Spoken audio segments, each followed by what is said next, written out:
But I don't think the world understands how much there's no one in our sphere that can do what she does, the way she does. There's just not enough light. There's too many folks in Florida that are kind of drafting off and no one sees Tiffany getting up at 3:30 in the morning and driving to Tallahassee. Thank you so much for allowing me to come in. I want to thank the bill author. Many of you have met with me. My name is Tiffany, and I'm representing the Florida Professional Vacation Rental Coalition.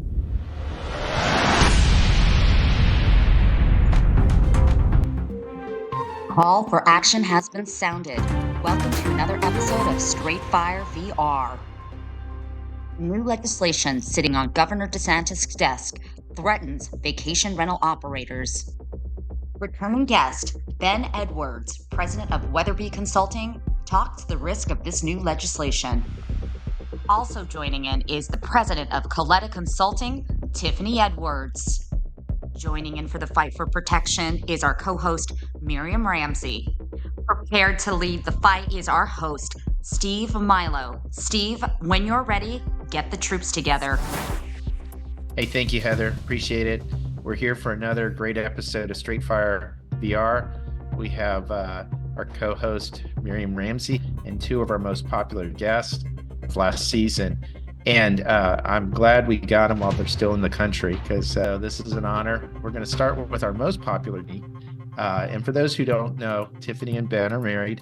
And that's why this office that Ben's in right now.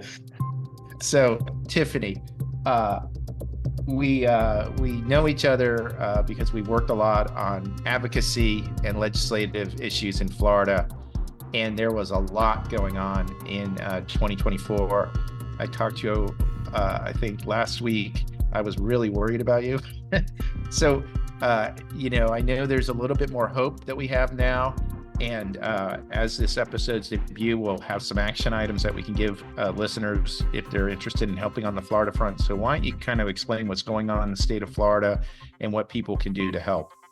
Yeah. And first, Steve, thanks for this. And first, I do want to thank you, because if you hadn't have taken the leadership role a couple years ago following COVID to say, hey, it's time for the property managers to have a specific lobbyist at the Capitol. And really, that's how anything gets done, to be quite frank.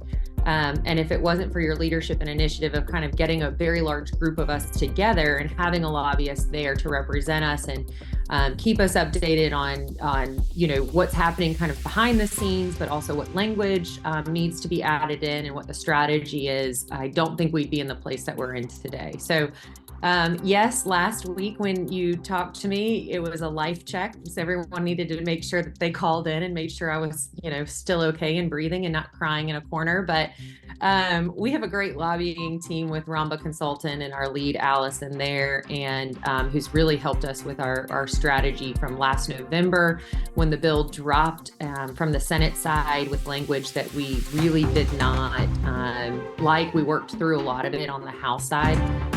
Right now, we have a bill that changed within the last day of session. So if some people are familiar with, this legislative process or with Florida bills at all, last year we had a vacation rental bill that was up on the floor on the very last day of session and didn't make it through.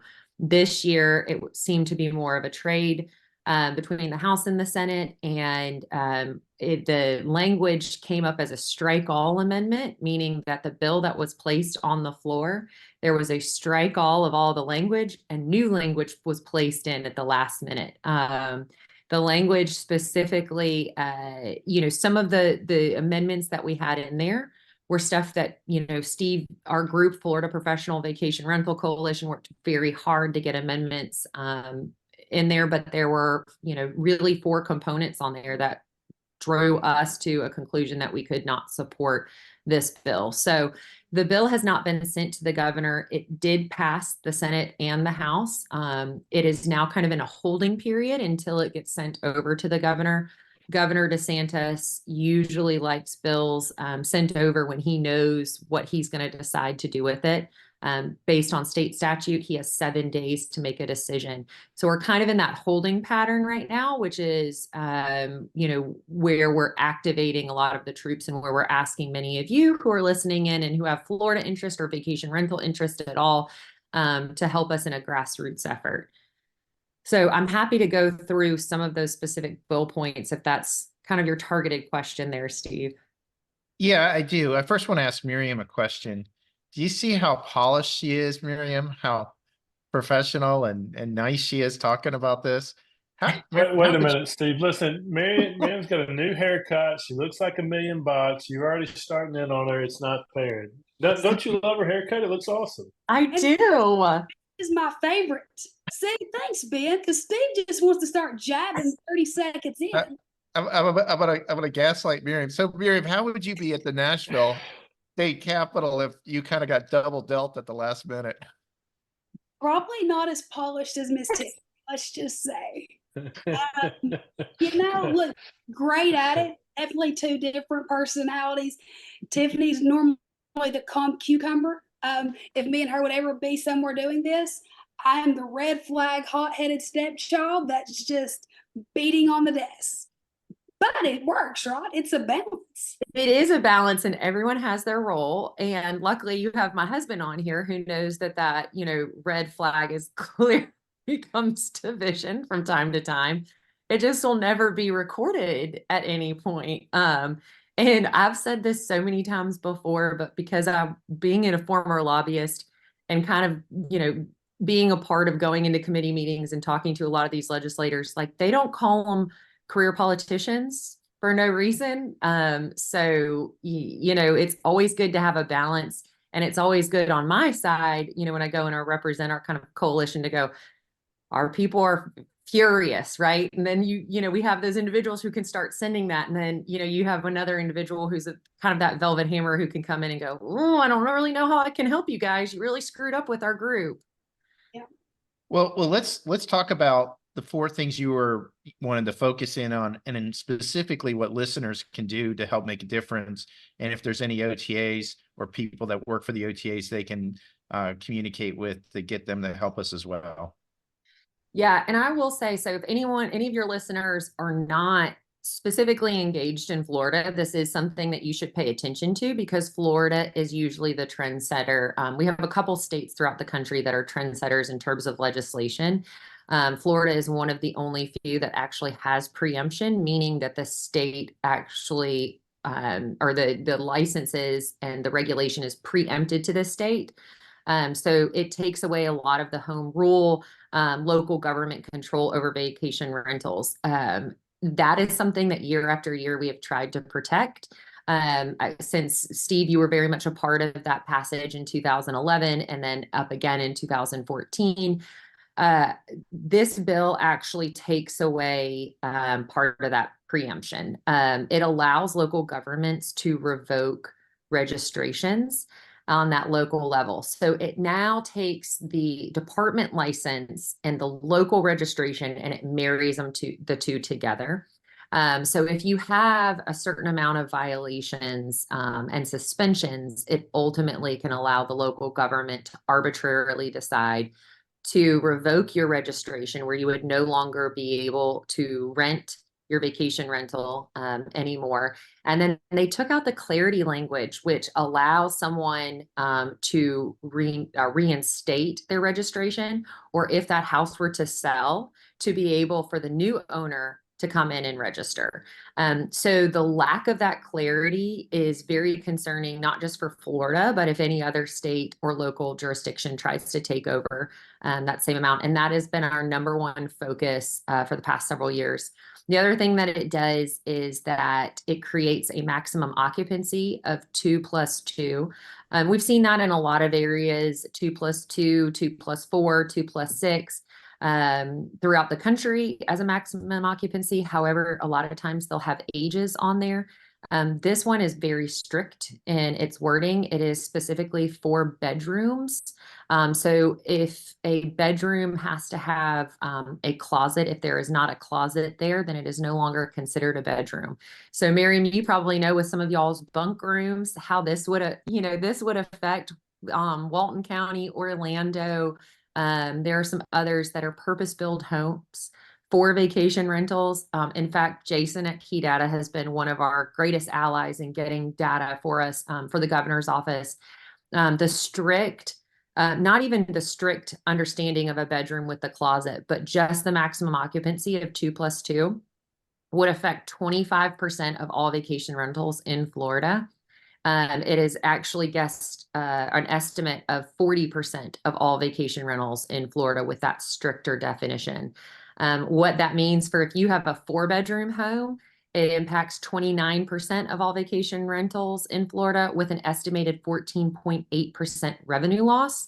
If you have a 5-bedroom home, it impacts about 37% of those homes with an estimated 25.2% loss. And even the 1-bedrooms are estimated to have a 28% impact. So that's a very concerning. There's also reasonable fees, the terminology of reasonable. So any registration can be, a local government can charge a fee as long as it is, quote, reasonable. There's no definition of what reasonable is. And Steve, you could probably talk a little bit about what those fees start to look like. But basically there's no cap on those fees. And then the other thing that's most concerning, I think, to the governor's office is that there's absolutely no consumer protection whatsoever.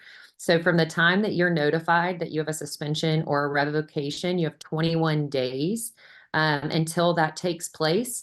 But in state statute, if this bill becomes a law and becomes state statute, the platform, the property manager, or the host or owner does not have to contact a consumer and does not have to return any funds. So we feel like that would really help incentivize a lot of these bad actors and could potentially, allow the ability for you not as a consumer to have chargebacks, but overall create an idea of just not a welcoming state for visitors to come in. So those are the 4 things. Ben, aren't you glad that Tiffany's handling this? Because I can't imagine how you would handle this with some of the sausage making that we saw last week. Yeah, look, I'm a biased third party, but I don't think the world understands how much she does for the industry, and I like there's no one in our sphere that can do what she does, the way she does it, and get the result that we have to have. And I get frustrated as a husband, perhaps, but I appreciate it from a operator standpoint. I just, there's just not enough light being shed on these issues, and folks. There's too many folks in Florida that are kind of drafting off of some of these benefits, and no one sees Tiffany getting up at 3:30 in the morning and driving to Tallahassee. Like, that happens a lot, more so than I would like, and it's a source of frustration for me. But trying to get her to do something that I wanted to do just doesn't. There's a little. We butt heads on that from Air time it to all time. out. Air it all out. Yeah. This is what this is for, right? Oh, wait, is this going to be Taking us to the posted couch. online? Oh, this is going online. Well, So I mean, I don't know. We need more energy behind this stuff, and I think we're a little fractured. We've got OTAs doing this lobbying thing that doesn't necessarily work with us, and they're undermining us, and they think they know what they're doing. Like, we've got the supply. That's pretty frustrating. And then you've got this whole other contingent of people that think they know what they're doing, but they're not supportive. I mean, it's a really difficult endeavor at this point. Well, what I'm going to do is direct people to go to my LinkedIn page, because I'm going to constantly be updating it, and I think I have probably the biggest reach on LinkedIn. So go to LinkedIn, Steve Milo, and stay tuned for future updates. We did obviously try to push people to the House of Representatives about 2 weeks ago, but the bill has passed. So now it's gone to the governor, and we have to kind of figure out how to lobby and educate the governor There may be one or two OTAs that we may need to go up to leadership with, but that's TBD. So Tiffany, I know, is working behind the scenes, just as Ben alluded, to make sure everybody is on the same page, because we don't want a bad bill that creates a lot of unintended consequences. So I would urge anyone who's interested in this to take a look at my LinkedIn page, because there's a lot of information I'm going to be publishing probably in the next couple days. But Ben, we've got to move on because there's a lot of industry news. And I know we could talk about advocacy all day, but it kind of hurts our ratings. So we're going to go. Exactly my point. Hey, wait, can I go back to one thing though that Ben said? I mean, of course, another advocacy thing, but one thing that's so important, and Steve, this is how you and I met a long, long time ago, because we were the only ones kind of talking about governmental affairs. But, you know, people tend to tune in when they get scared.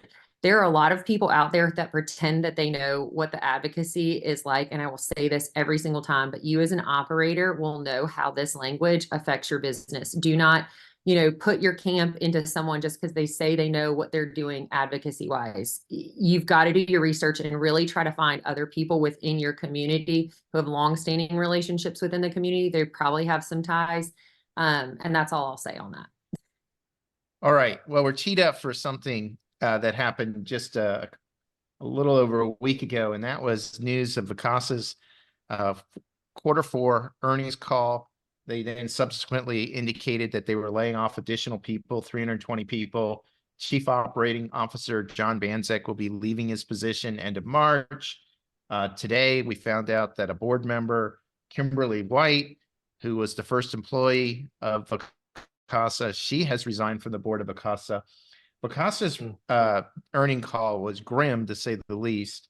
They reported that booking value and revenue was down 19% in the fourth quarter, driven by a 15% year over year decrease in gross booking and 5% in nights sold.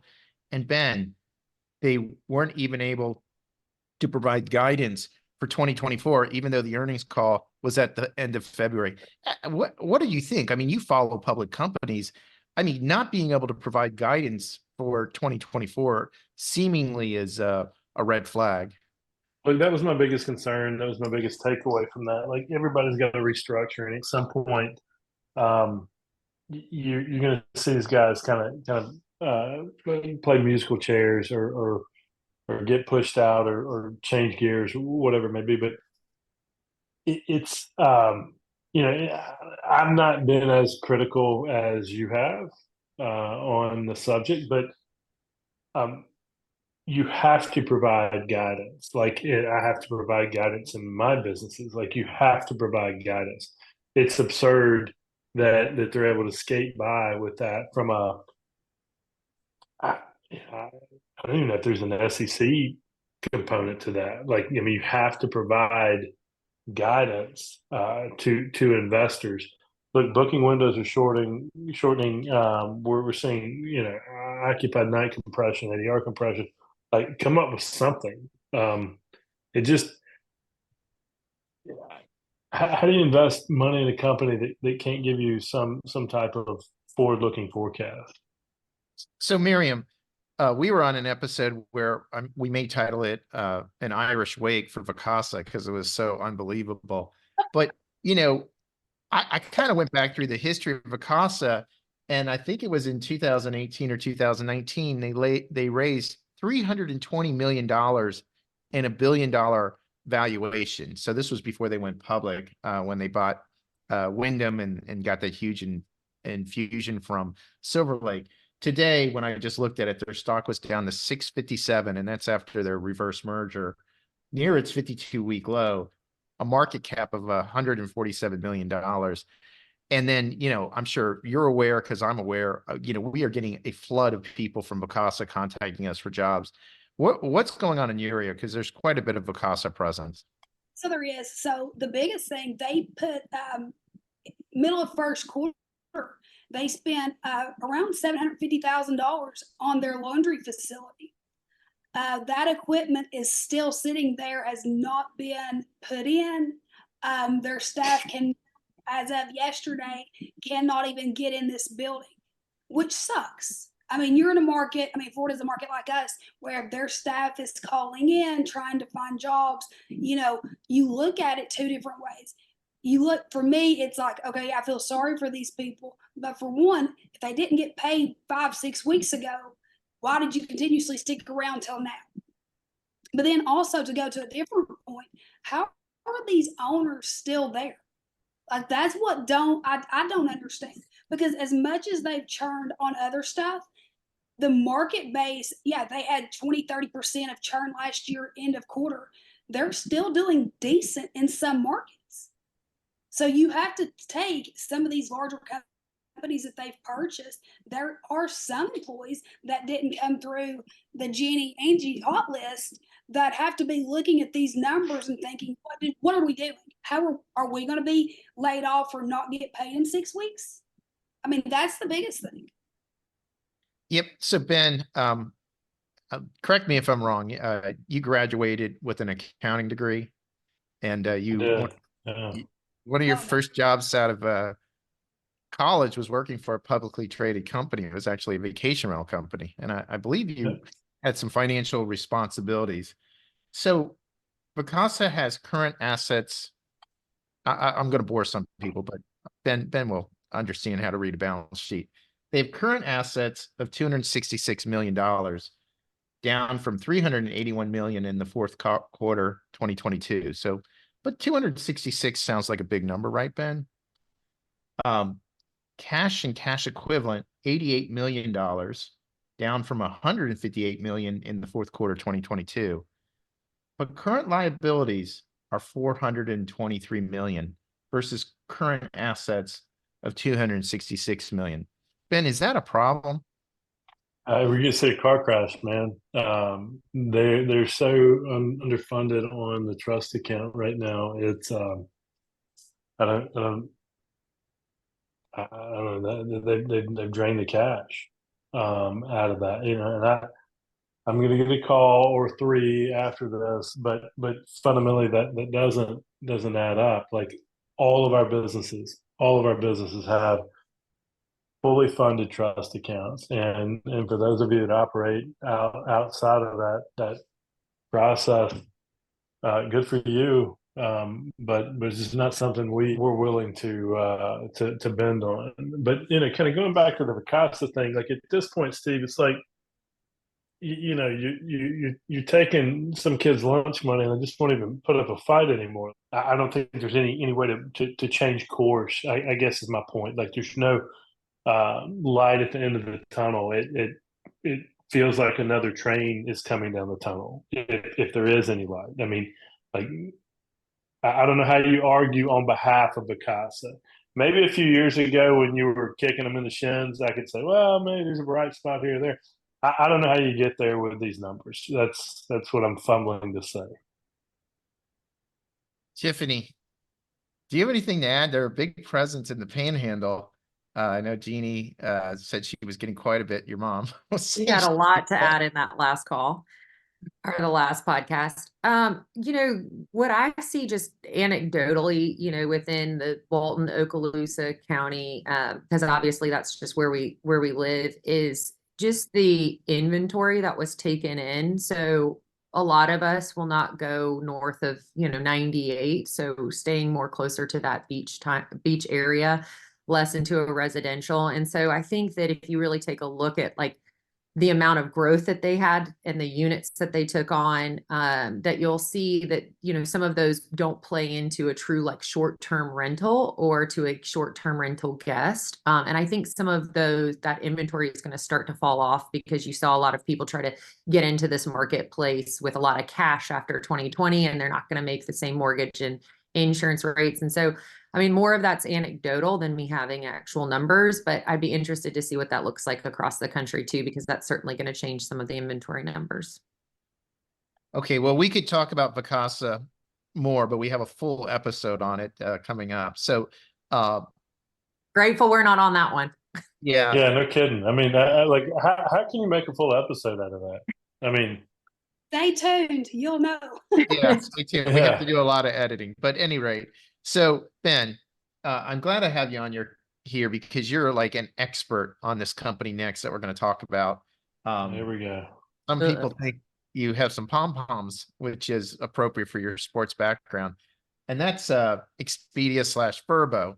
So they've made news because their CEO, Peter Kern, said he was stepping down, and he had signaled that for a little while for the market. Erin Gorin is going to be taking over the helm in the later part of May. That's good news. Female executive, the first time for Expedia. That's great. But then a week after the earnings call, they said they were going to be letting go of 1,500 people.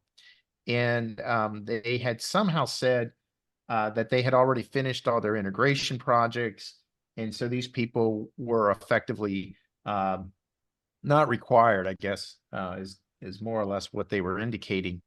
I'm just curious, Ben, were you surprised by that level of layoffs at Expedia? Because it seemed like a shockingly high number to me. So if you go in and you look at the state of the economy, right? So Steve just throws a Molotov cocktail out, puts a grenade on the table and pulls the pin, right?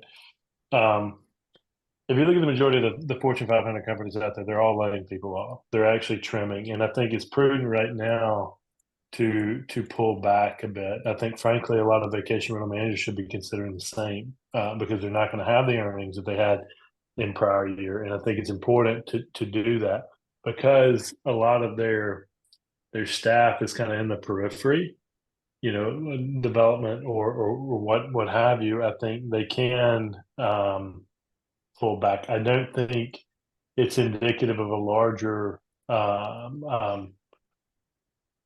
profit concern.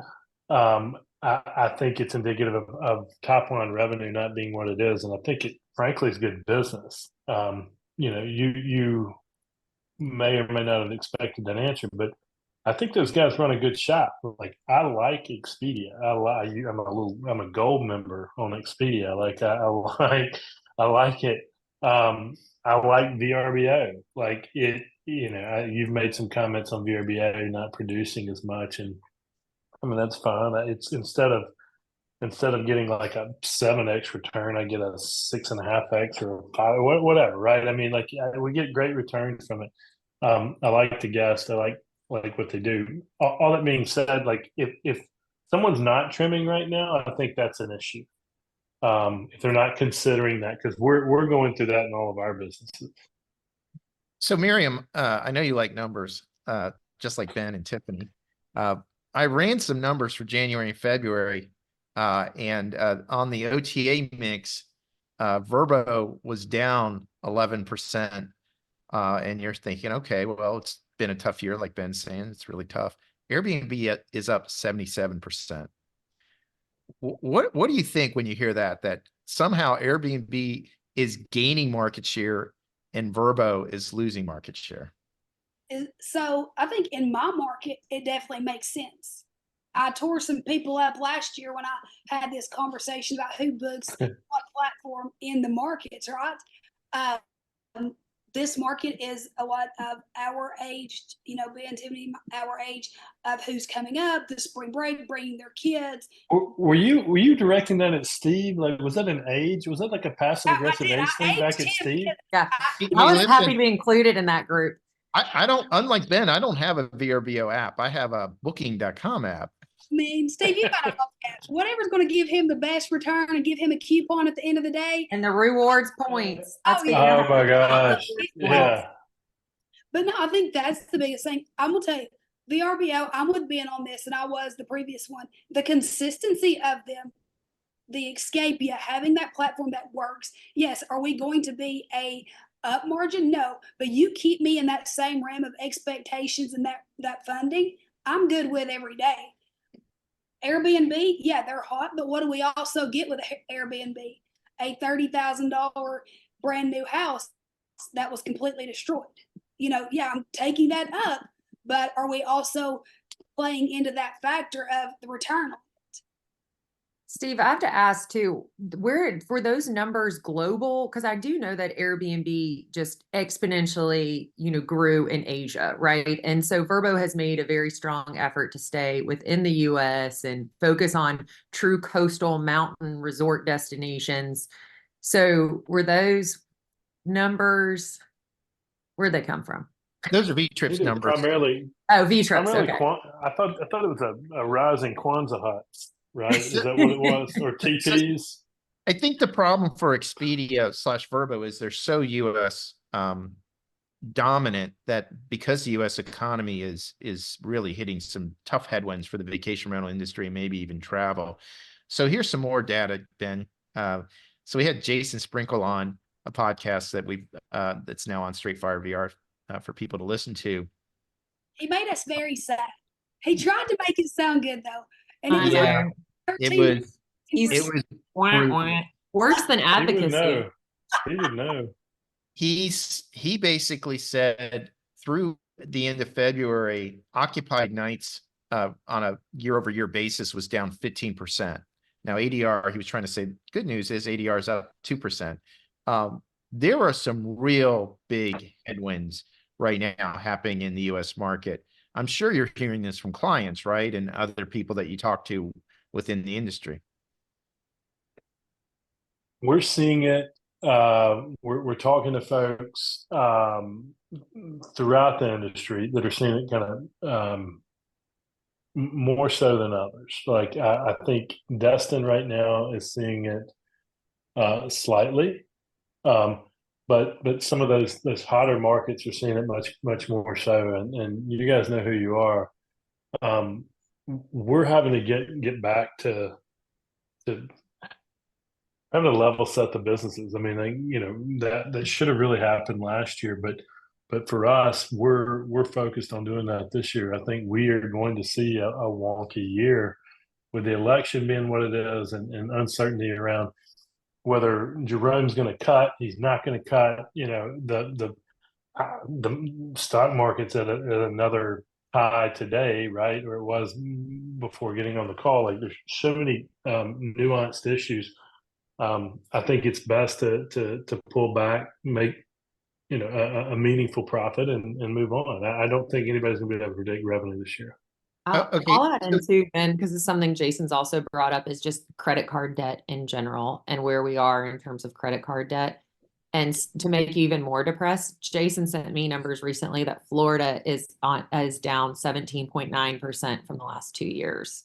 So even more than that 15%.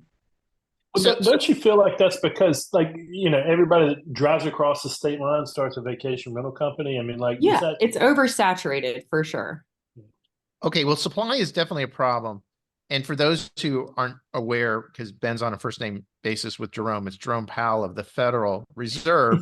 And we're all waiting on Mr. Powell to make some cuts on the interest rates because it's really created some financial pressure. But here's the problem, Ben, and I'm sure you're aware of the big problem. So we've all are old enough, maybe not Miriam, to have gone through the last big cycle, which was the housing bubble, right? 2008 through 2011. It was a brutal period, right? You remember that. It wasn't fun, particularly if you were a publicly traded company, which unfortunately ResortQuest was during part of that time. But the thing was, all the costs were going down. Here, we're currently in a situation of labor costs that keep rising. I mean, we just had today someone resign, and I was shocked, and they're getting a higher title. And I'm like, how is this possible? I mean, people literally, you can't cut your labor costs because where are you going to find someone cheaper? I mean, we used to have people in more housekeeping and maintenance type positions in the $10 to $12 an hour. Now we're, up at the 16, 17, some markets higher. I mean, how are property managers able to, recover when their labor costs are so high?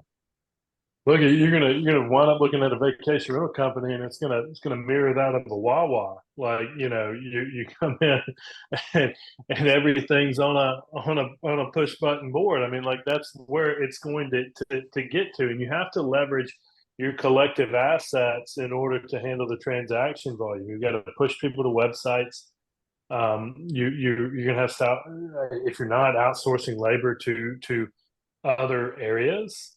Be it, I've seen some Central American stuff, I've seen Jamaican stuff, I've seen Filipino stuff. I think you've got to start doing that, and you these traditional companies out there have you know um, all of these positions overseeing this and overseeing that. Like it's time to start managing more in a guerrilla style manner. Like having a CFO and having a COO I mean, like I don't know, like we're a small business and we're going to have to start operating more efficiently, quite honestly.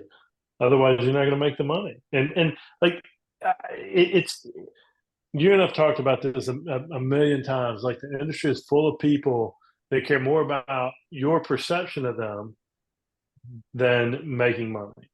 Like they want to tell you how great they are, tell you how um, focused they are on quality and we're the best and this, but they don't make any money. Like they don't make a meaningful profit. So why are you even in the business? You have more. I mean, like frankly, they have more liability than they do profit, and they don't realize they're just humming along. And at some point, something's going to happen where they can't make owner payments, and like they've got a real issue. Um, But I don't understand why there's not a profit focus. But go ahead. Sorry. I also was going to say, I think we promote a lot of those individuals too, right? So they do their own self promotion and then we promote them as well. And then you turn around and go, wait, did they really say what I think they said? But Ben and I actually had this conversation recently because I met with a big restaurateur of our area. He just spent about $2 million on an automated burger system. And it is now cutting out half of his cooking staff. It is from Europe, and he calculated it out of actually how much money he was going to save from his labor costs, from the time of getting someone in and training them, and food waste. And so we think that these higher amounts and paying are actually going to, help bring in more people or help more people. But, industries, if they're looking at the numbers, are going to find other ways to still have to, make a profit for those individuals who are still at the business. So Miriam, I'm sure you're aware because you've been with V-Trips quite some time. One of the bigger things we cut in the end of 2023 was our offline reservation team, because so few orders were coming in on offline, and obviously it's a pretty significant cost to have people waiting around for bookings. And we kept obviously the top salespeople, but we let go of the rest. And then, as Ben mentioned, we have a Jamaican call center for overflow and a Philippine group as well. But this is a pretty big change from when you first started and you had reservation people sitting in the office next to each other, and they were some of the most important employees you had. Yeah, so it's definitely been a flip for me. So when I came with you guys, we had we had the salespeople taking the reservations, but we outsourced all of housekeeping and maintenance. So then when I came to Steve, initially we were doing the taking reservations, but then we also had the in-house maintenance and operational staff.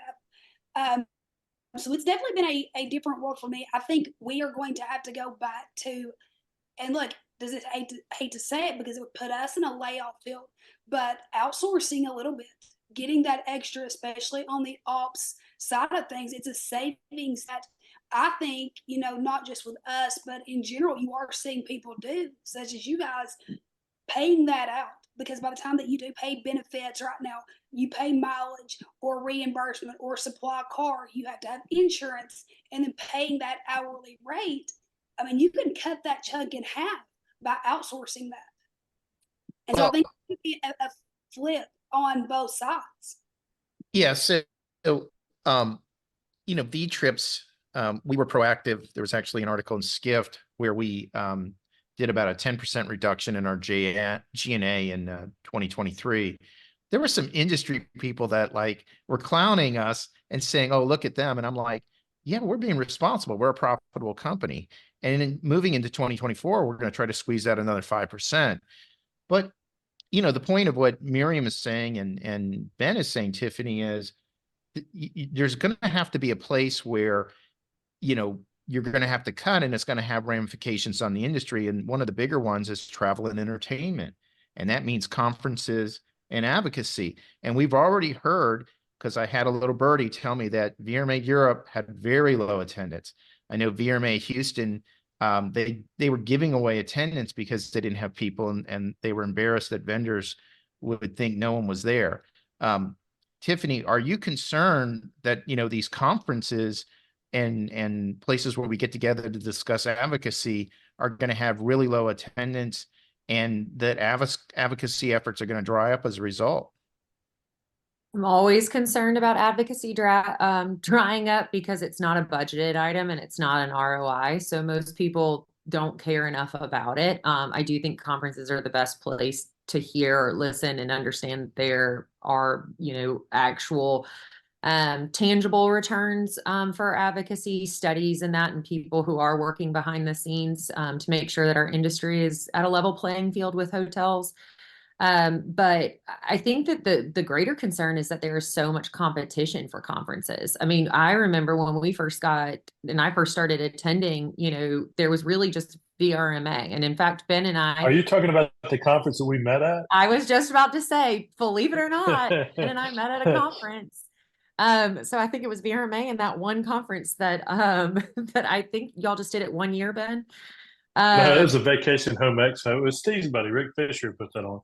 Okay. Well, so I was at a booth. So that's how Ben and I met. But now you have user conference, you have software conferences, you have now like the IMN, Skiff now has conferences. So I think, you have obviously Darm was very well attended as well. I think that people are going to have to be very strategic about where they send people and then what's the expense for them to fly out, get there. I mean, we sent so many people across our businesses to the last international conference, and we have to really look and say, how many people can we justify sending for our bottom line budget? And I think that everyone's going to have to do that. And if we have someone who looks at revenue management, should they really be going to a specific conference as it relates to that or relates to our software and Escapia? So I think there are going to be less attendance overall.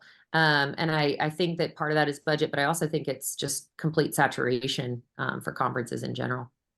So Ben, I'll try to be measured because I was at the IMN conference in Miami. The previous year, they had 600 attendees.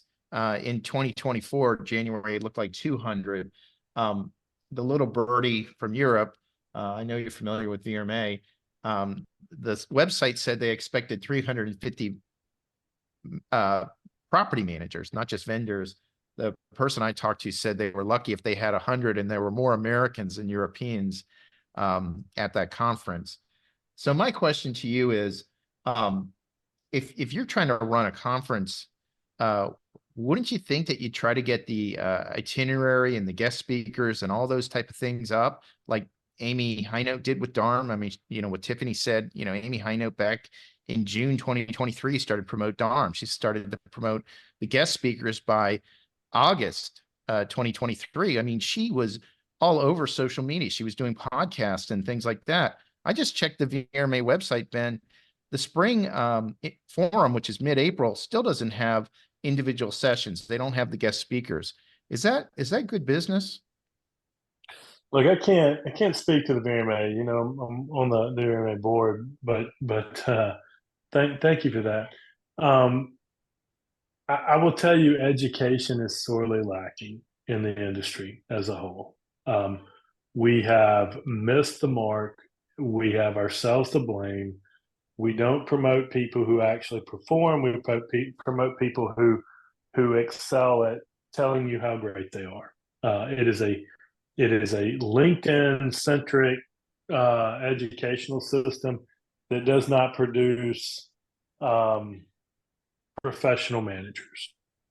That's where we are at this point, and it is taking the industry back as a whole. If you look at the attendance in conferences, You don't see the best and the brightest at the conferences anymore.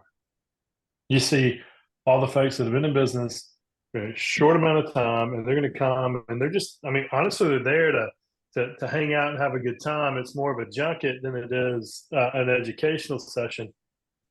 Because number one, we're not having technical education. We have people that get up and tell you how they run 3 airstreams in Portland, and like that's not education. That's not education. So, fortunately, I kind of grew up in this era of Al Williams standing up and walking people through additional sources of revenue. He did that. He did that session for like 15 years, and then Volsky and I ended up taking it over, and then I did it, and like he walked through his fee schedule with everybody. The guy helped vacation rental managers make more money than anybody in the industry. I mean, he would lay it out in front of everybody, and you could go back and forth, or we would have these like really serious roundtables. I used to follow Stuart Couch around the roundtables, taking notes. I got my early check-in and my late check-out from him, and this is like 2004, like 2005, like before anybody was doing this kind of stuff. I mean, we don't have that anymore. It's just non-existent. Well, Ben, I remember that. I remember going, my first conference, ironically, was in New Orleans. And I remember sitting in I and thought it was listening. Myrtle Beach. Was it not Myrtle Beach? I don't know. It all blurs It was together. a Sheridan. It was a Sheridan Myrtle Beach because I think you bought me a beer. I bought you a beer. But I remember listening to Volsky, and I learned so much information, but they had him every single year. I'd go to the session over and over again because he always had good content. Same thing with those round tables. You had people like Stuart Couch and others who were up there, bigger companies, and we were trying to get to that level. And I just thought it was amazing that these people were willing to speak for free to their competitors. But Tiffany, 100%. now some of these conferences, I guess Ben can't talk about VRMA. They have this thing where they want fresh faces, like these fresh faces. In some cases, people that are managing 10 properties are up there providing content. Doesn't that seem a little backwards? Well, I will say that I think that things have changed in terms of people being open about sharing with their competition and, being raised in the business. And my mom used to be very easy to go in and share what she was doing. And I think now, because there are so many new people coming in and being experts, that you don't find the same individuals going in and being willing to share all of their positives, their negatives, their failures, their successes with each other. And I think that that's a sentiment that we've lost as well. All right, we're going Is to the that a good way to answer or not answer? Let me push in on that real quick. The reason you can't do that anymore is because you don't have there's no respect in these local markets. We got cons on one end of the spectrum, we've got professionals on the other, and you can't communicate openly. You can't sit in Gatlinburg and share ideas because you got a bunch of people that'll knife you in the back and try to steal your properties. I remember being involved in having a meeting in Carmel where we got this oceanfront house that came through as a lead. And I was like, oh my gosh, let's call him back. And Annie was like, whoa, wait a minute, that's Jan Leeser's house. We got to pick up the phone and call Jan. And Annie said, hey, listen, Jan, I want to let you know that we didn't target this house. It just came in. And Jan's response was, if they're not happy with our program, I couldn't think of a better program to be on. Like, that's how it used to be in the industry. You can't do that anymore because you got a myriad of 17 unit companies trying to take a bite out of everybody, or bigger companies that are doing the same thing. Or I'll push a little bit further on that. And Ben and I, because we both have spoken at a lot of these conferences for totally different things, obviously him in the merger and acquisition side and me in the advocacy side, you find people replicating everything that you've put out as an expert of the business. I mean, I've been doing lobbying for 15, 18 years, 19, whatever, how many years. Ben's in mergers and acquisitions for how long? And, you know, you put something together as content, and then you have someone who's new go ahead and replicate all of it. So you Yeah, get, that's you get, interesting. Yeah, All yeah. don't right. get me Well, started on that. we could talk about Rainmaker all day, but we have No, it's not Rainmaker. They really don't hit the radar. They'd have to close the deal to be on the radar. All right. All right. All right. Everyone's having fun. Everyone's having fun. We get to the lightning round. So I'm going to ask each of you a question. Try to answer within a minute. You can go any direction you want. I want to start with Miriam. Miriam, what do you now that a couple months have gone by? What do you think of the franchise model? I'm still where was with it initially. I don't really understand the concept. I feel like you are giving your money away and you're getting a name. You're not getting additional support. If I own a business, and sums it up, I own a business and I need help, I need more than a logo. And I think the franchise model, it gives you their branding, and then they collect a paycheck. I already give enough money to the state. I feel like that's another sales tax I would be paying.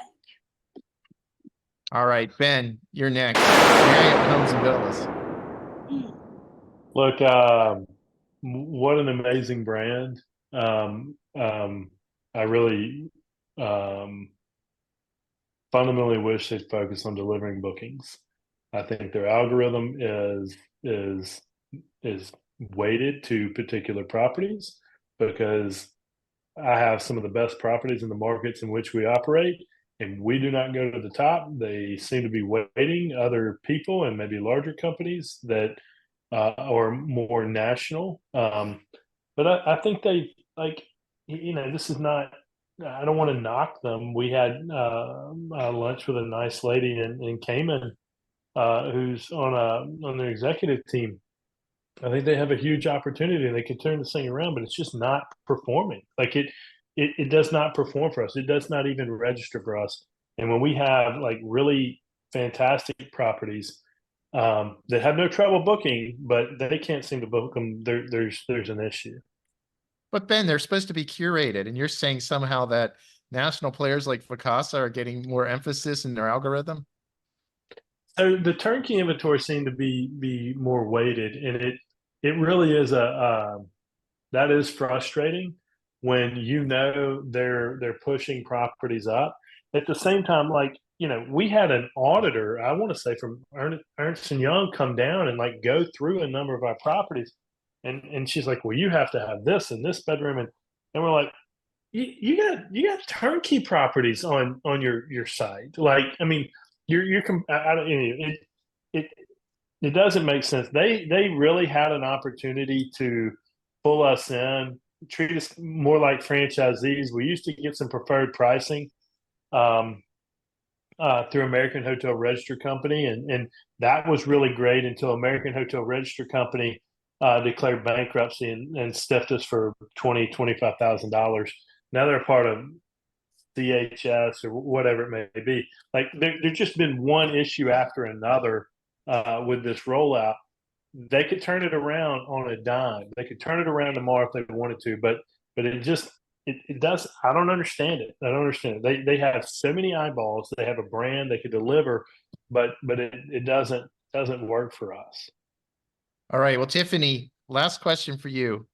Governor Ron DeSantis, comments on how important it is for us to reach to Governor Ron DeSantis and ask him to veto this bill. That is the greatest question to end with. That is the absolute most important.